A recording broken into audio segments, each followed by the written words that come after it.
What's up, guys? This is the network back with another video, and today we are talking about the most high-level advanced CPN credit building blueprint that exists online. This is the exact strategy we've used to unlock over 7 figures in personal and business credit in under 5 years, and today you're getting it step by step, raw, unfiltered, and direct. This guide is for educational purposes only. Everything discussed is designed to help you understand the structure of a properly built CPN file. We are not responsible for how you use this information. Now, if you've ever wanted to build a credit profile that gets approvals for high-limit credit cards, personal loans, auto financing, business credit, even leases, this is the video you need to watch until the end. We're going all the way from decoding the CPN to becoming your own data furnisher. You'll understand the process top to bottom. So let's get straight into it. You just unlocked the exact blueprint that's helped thousands of people, including myself, get into rooms and opportunities that used to feel out of reach. This information has been locked away for years, and now you're holding it. We're starting with phase 1, CPN building. This is the most important phase. If you mess this part up, your file won't stick, your profile won't report, you won't get approvals, so don't rush it. Every step has to be executed clean with precision. Module 1, decoding a CPN number. First thing we need to do is create a CPN that looks like a real SSN, because when a lender pulls your file, they're not just checking the number and they're looking at patterns. They know what numbers come from what states. They can see when something looks off. Every real SSN issued in the US has a prefix of the first 3 digits that corresponds to the state it was created in. That's what we're going to mimic. Let's say you're building a file in Georgia. Your CPN should start with a number between 252 and 260. If you're doing Florida, you're looking at 261 to 267. Every state has its own code range. You can look this up on decoding charts like the one from Steve Morse. Go to stevemorse.org/ssn/ssn.html and match your first 3 digits to the state you're claiming. Why is this important? Because if you claim to live in Georgia and your CPN starts with 509, which is Kansas, that's a red flag. Lenders pay attention to this. And if they sense anything suspicious, they'll either reject your application or flag your file. You want to make your CPN file look, feel, and behave like a real social. The first step to doing that is decoding your number properly. Now that you know your state and your first 3 digits, you're going to write that down. For example, 256-3X's-4X's for Georgia. We'll complete the rest in the next step. Module 2, finding and creating the perfect CPN. Now that we've decoded the first 3 digits of your CPN using your target state, it's time to build the rest of your number. Your goal here is to generate a full 9-digit CPN that passes database verification, meaning it's never been issued, is not linked to a deceased person, and doesn't belong to a real person in circulation. We're going to use a site like ssnvalidator.com to complete this step. Here's how it works. Step 1. Take the 3-digit prefix you selected based on your chosen state. Let's say you picked 256 for Georgia. Step 2, go to ssnvalidator.com and enter those first 3 digits. Step 3, now randomly generate 6 more digits. This part takes a bit of trial and error. You're going to enter full 9-digit combinations like 256-54-3129 and hit search. If the result says issued or death master file, that number is invalid. It either belongs to someone or is tied to a deceased person. You cannot use this number. But if it says non-issuance or no record found, congratulations. You've got a clean, unissued CPN number. This is now your official 9-digit CPN, and you'll be using this throughout the entire process. Write it down. Keep it secure. This is now the foundation of your new credit identity. Optional but highly recommended. Cross-verify it one more time using another site like ssn-check.org. This is your final check. You're looking for confirmation that the number hasn't been issued and doesn't tie to any federal records. You do not want to rush this. If your CPN fails this verification step later when you're applying for cards or loans, it could trigger fraud alerts and shut your file down instantly. Once you have a verified, clean number, so we're ready to start building the identity around it. Module 3, attaching your new CPN to your name.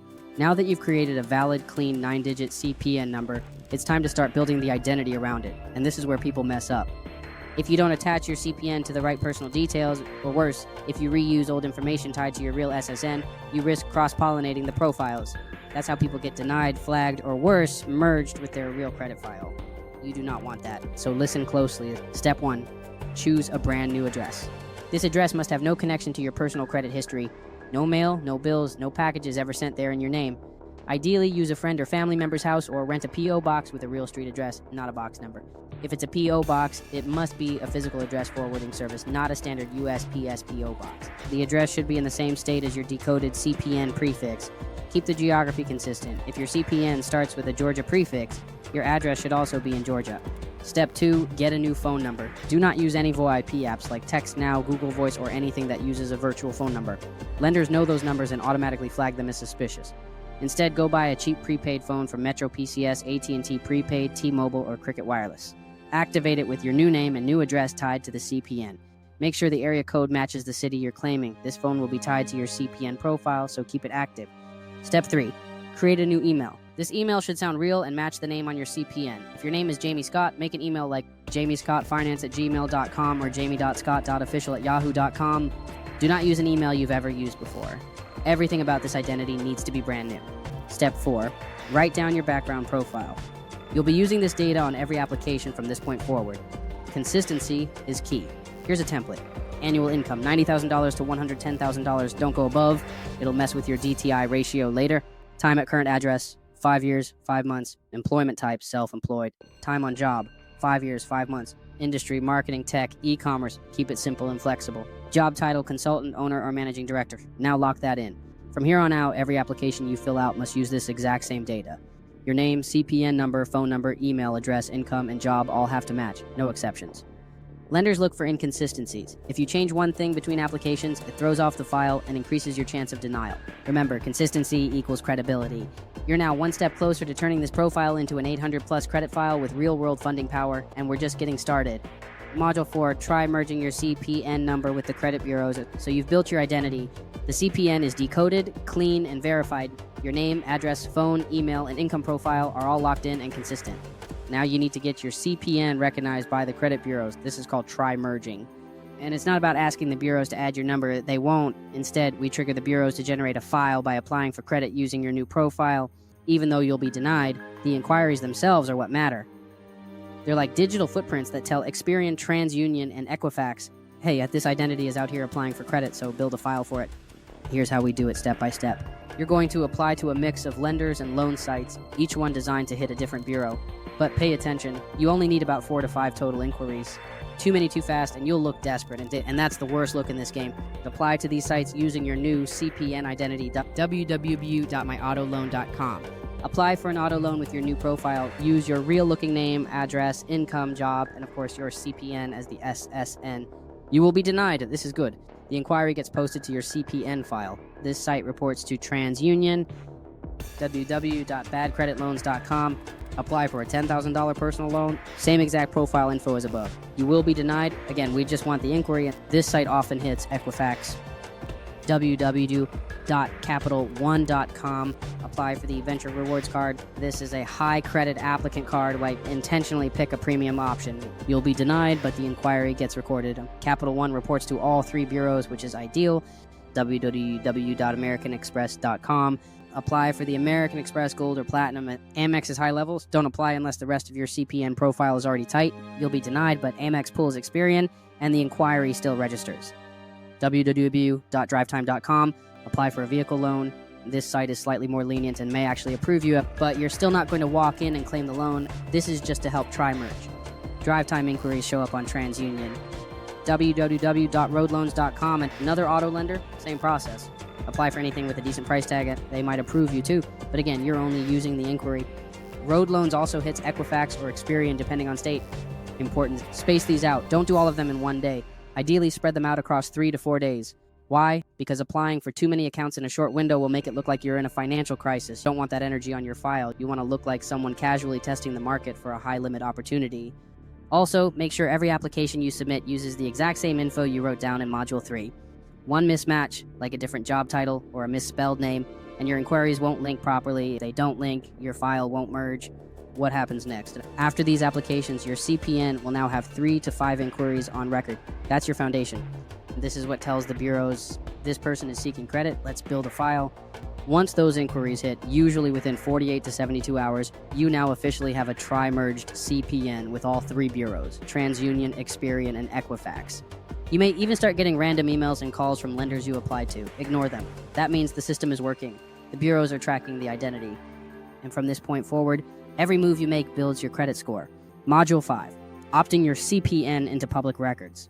Listen, if there's one thing you absolutely cannot skip in this entire masterclass, it's this right here. Because even if your CPN has a perfect 750 score, age trade lines, a rent account, and multiple inquiries. None of it will matter if your CPN doesn't exist in the national public record systems.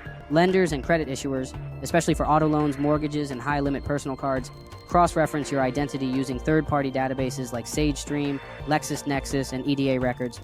And if they don't find you there, you will not get approved. This module is about telling those systems, hey, this person exists, they live at this address, they receive mail, and they participate in the economy. Let's walk through it step by step. Step 1, opt in to optoutprescreen.com. Go to https://www.optoutprescreen.com/selection. Scroll to the bottom and choose opt-in. Click continue. On the next screen, enter your full CPN profile info, name, new CPN address, new CPN phone number, CPN date of birth, and your new email. This site directly connects to Equifax, TransUnion, Experian, and Innovis, and it tells them you're now participating in promotional offers, which means on a technical level, you're acknowledging yourself as a valid consumer. This is a major verification signal. Lenders will see that you opted in, which adds legitimacy. Step 2, listyourself.net. Next, go to http://www.listyourself.net. Click on the More Info tab.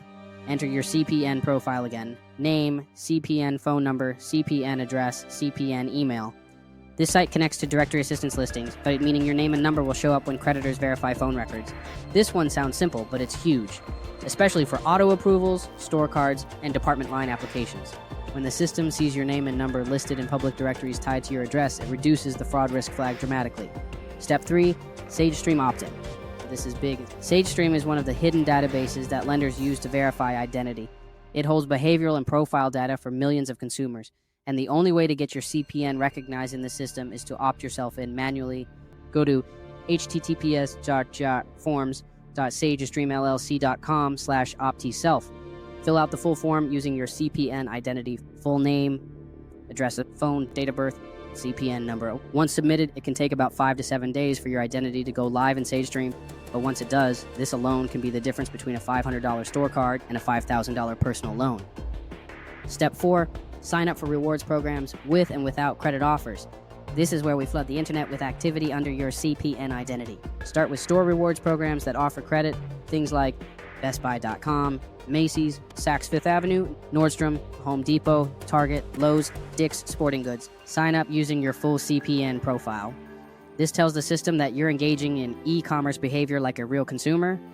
Then do the same thing with rewards programs that don't involve credit. Walgreens Rewards, CVS Extra Care, Foot Locker, Outback Steakhouse, Delta Sky Miles, American Airlines A Advantage, Marriott Bonvoy, Hilton Honors, Kroger Rewards, IHG Rewards, JetBlue TrueBlue, AAA, Bed Bath & Beyond. Why do this? Because this builds your public record footprint. Many of these programs share data with third-party verification systems. They don't care if it's a CPN. They just know you signed up, received rewards, and verified your phone and email. That's legitimacy. Step 5, sign up for renter's insurance. Yes, even if you don't actually rent, this step boosts your profile heavily. Go to one or more of these sites and get a quote using your CPN identity.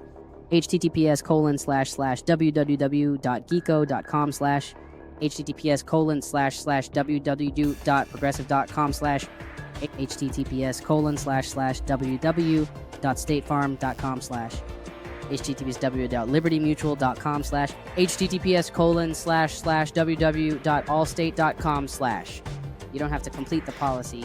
The goal here is to get into their quote systems because they share data with LexisNexis and similar bureaus. Once your profile hits those logs, it becomes visible to lenders. Step 6, set up job site accounts. Finally, sign up for job boards using your CPN profile. This does 2 things: increases your digital footprint, registers your name and email in dozens of employer databases. Start with these https://www.indeed.com, https://www.ziprecruiter.com, https://www.monster.com, https://www.glassdoor.com, https://www.careerbuilder.com. When asked for SSN or tax info, leave blank or choose prefer not to answer. You're not applying for real jobs. You're embedding your profile in databases that talk to LexisNexis. After all this is done, give it 5 to 7 business days, then request a consumer disclosure report from LexisNexis at https://consumer.risk.lexisnexis.com/consumer. If your CPN info appears in the report, you're locked in. You now have a legitimate identity in the public records database that matches your inquiries, your profile, and your digital behavior. Congrats, you're no longer invisible to lenders. Module 6, set up credit monitoring accounts. Now that your CPN has been opt-in verified and added to multiple public record systems, it's time to monitor your credit profile in real time. Monitoring is how you verify that your trade lines are reporting correctly, track your score increases, and watch for inquiries and approvals. And most importantly, make sure your CPN doesn't raise any red flags. And this isn't just about Credit Karma. We're going multi-platform to make sure we have full visibility on all three bureaus, Equifax, Experian, and TransUnion. Step 1. Set up Credit Karma, https://www.creditkarma.com. Credit Karma gives you access to TransUnion and Equifax scores for free. How to set it up? Go to creditkarma.com, use your full CPN profile to sign up, CPN number in place of SSN, CPN DOB, CPN address, CPN phone number, CPN email. Important, when it asks you to verify your identity using credit questions, it may say, "We can't verify you." That's okay. It's normal for brand new profiles. Try again the next day or use a VPN and a different IP address. Sometimes location and device fingerprinting can cause verification errors. Once verified, you'll be able to check your Vantage scores, see your open trade lines, monitor inquiries, and track score changes every 7 days. Credit Karma is also the first alert platform. If anything weird happens, like a collection or incorrect inquiry, you'll catch it here before it spreads. Step 2. Set up Experian.com, https://www.experian.com. This is where you'll monitor your FICO score, which is the one that really matters. How to set it up? Go to Experian.com, sign up with your CPN info, use the same phone number, email, DOB, and address you've used on all previous setups. Tip: Experian might offer you their premium package. Skip it unless you're ready to pay. The free account gives you a full FICO 8 score, list of all accounts reporting, inquiry tracking, and real-time alerts when things change. If Experian says no file found, wait 7 to 10 business days after submitting your opt-in and rewards accounts. That's the average time it takes for a public record-linked CPN to show up in their system. Step 3, set up Smart Credit, https://www.smartcredit.com. This one costs money, but it's worth it, because Smart Credit gives you tri-merge reports, all three bureaus in one view. Alerts for any score change or account update, monthly credit score tracking, and access to their action buttons, which you'll use later for inquiries and disputes. Use your full CPN info when registering. You may need to provide a credit card, so use one that's already associated with your CPN or a prepaid card in your CPN name. This tool is especially helpful when you're submitting sweep disputes or confirming that new trade lines have hit all bureaus, not just one. Step 4, set up Identity IQ, https://www.identityiq.com. Another powerful tool, especially for tracking identity-based changes like public record updates, address and employer changes, new account fraud alerts. Setup is the same. Full CPN identity matching all previous accounts. If you're planning on applying for high-limit loans or credit cards, Identity IQ can help catch any data conflicts that would otherwise trigger auto denials. Step 5. Optional platforms you can add later. Once your CPN is aged and funded, you may also want to track credit using myfico.com, most accurate FICO breakdowns. Credit Sesame, free backup alert platform. Privacy Guard, useful for identity theft protection tied to CPN. Pro tip, use these platforms not just to track growth, but to map your next move. If you see a trade line didn't hit Equifax, fix it. If an inquiry wasn't removed from TransUnion, follow up. If your score jumps plus 80 points while it's time to apply, recap your monitoring checklist. Credit Karma, TransUnion plus Equifax. Experian.com, FICO 8. SmartCredit.com, tri-merge with action buttons. Identity IQ, fraud plus address history. Once those are active, your CPN is fully online. You're now able to monitor, adjust, and make strategic decisions with complete confidence. Module 7, add primary trade lines to your CPN. Once your CPN is reporting and you've activated your monitoring accounts, it's time to add primary trade lines. These are the backbone of your credit profile, accounts that are opened in your name and report payment activity directly to the bureaus. Unlike authorized user AU trade lines, which show as piggyback accounts from someone else's credit, primary trade lines are yours and yours alone. They show lenders that you've taken on credit and handled it responsibly. Think of this like planting trees. AU lines are great for shade, but primary lines are the roots that make the forest grow. What's a primary trade line? A primary trade line is an account in your name that you applied for and were approved for that reports monthly activity to one or more credit bureaus. This can include secured credit cards, installment loans, personal loans, store cards, business accounts under your EIN with personal guarantee. These are essential to build depth, diversity, and strength in your credit profile. If you ever plan to PG anything, loans, business cards, auto, real estate, you need primary accounts reporting. Step 1, start with easy approval primary accounts. These accounts are designed for thin files like your new CPN and almost always approve within 24 to 48 hours. Most do a soft pull or no pull at all. Recommended starter primary accounts, Credit Strong Installment Loan. https://www.creditstrong.com. Builds payment history with low monthly payments. Reports to all 3 bureaus. No hard inquiry. Self-lender. Installment loan. https://www.self.inc. Similar to Credit Strong. Also reports to all 3. Builds FICO over time to Kickoff Digital Credit Line. https://www.kickoff.com. Reports to Equifax and Experian. Only $5 a month. No hard pull. Chime Credit Builder Card, https://www.chime.com. Secured card tied to Chime spending account. Reports to all 3, no credit check, great for CPNs. Tomo Credit Card, https://www.tomocredit.com. Reports as unsecured but works like charge card, no credit check. Reports to all 3.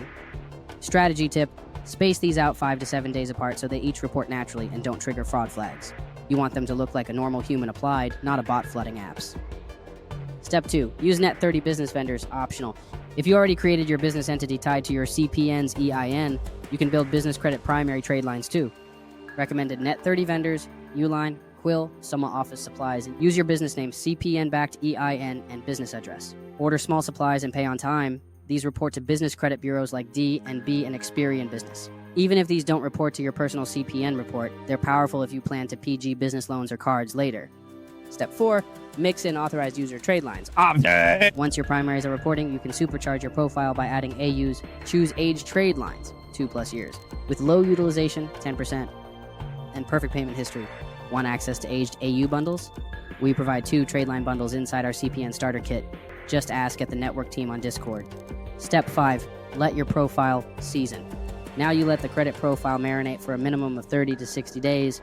You want 3+ primary trade lines, at least 1 AU trade line, optional but helpful. On-time payments, utilization under 10%, 700+ Credit Karma scores, matching address across all platforms, and monitoring alerts active. Once you hit that checklist, you're officially funding ready. Module 8, build a 750+ CPN credit score and use it to personally guarantee business credit. Now that your CPN file is active and you've added primary trade lines and optionally AU lines, the next step is to optimize your score. Your goal is to build a 750+ FICO as quickly and as cleanly as possible because this is the sweet spot for approvals, limits, and leverage. And once you've hit that 750+, we'll show you how to use your CPN file to personally guarantee PG credit cards and funding lines for your new or existing business.